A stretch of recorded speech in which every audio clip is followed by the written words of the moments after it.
কিছু বছর আগে অরুণ নামে এক যুবক ছিল। সে ছোটবেলা থেকেই ভাবতো আমি কে, আমার আসল পরিচয় কি। সে সবাইকে জিজ্ঞাসা করত, কিন্তু কেউ বুঝতে পারতো না অরুণ ঠিক কি বলতে চাইছে।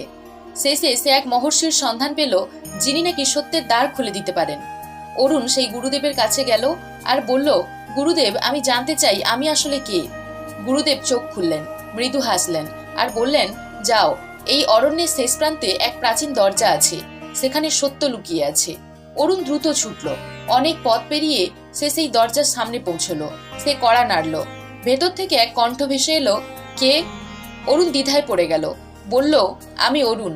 ভেতর থেকে প্রশ্ন এলো, কে অরুণ? অরুণ বুঝতে পারল না সে কি উত্তর দেবে। সে গুরুর কাছে ফিরে এলো। গুরু বললেন, আবার যাও, কিন্তু এবার ভেবে বলো তুমি সত্যিই কে।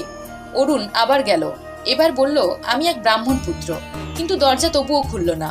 সে আবার ফিরে এলো। এবার গুরু বললেন, নিজেকে জানার চেষ্টা করো, বাহ্যিক পরিচয় দিয়ে সত্য পাওয়া যায় না। অরুণ গভীর ধ্যানে বসলো। বেশ কিছুদিন কেটে গেল। একদিন সে জেগে উঠল এক নতুন উপলব্ধি নিয়ে। আবার গেল সেই দরজার সামনে। সে কড়া নাড়ল, ভেতর থেকে আবার সেই কণ্ঠ, কে? অরুণ এবার মৃদু হেসে বলল, আমি ব্রহ্ম। দরজা নিজে থেকে খুলে গেল। সেই মুহূর্তে অরুণ বুঝতে পারল, আমরা কেউই শরীর বা নাম নই, আমরা সবাই একটাই চেতনা, ব্রহ্ম।